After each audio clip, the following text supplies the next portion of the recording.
So in this Pages tutorial video, I will be showing you guys how to add a photo from your camera roll here on the Pages iPhone application. So once you open up Pages, go to the top bar in the top right and press on the purple square.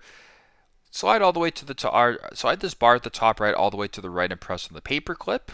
Now where it says choose photo or video or take a photo or video, or just go ahead that way, you can go ahead and take a photo or a video, or just simply go ahead and add a photo or a video from your camera roll. So I'm not going to do it like this, but simply go ahead and press on one of the two options right here, and then press on insert, which you're actually going to see on your screen. So I'll just go ahead and, for example, let's just say I added one like that. I added a photo. You can insert it and it'll act the exact same as if you got the photo from Pages. So pretty simple, pretty straightforward, but that's how to add a photo from your camera roll on the Pages application.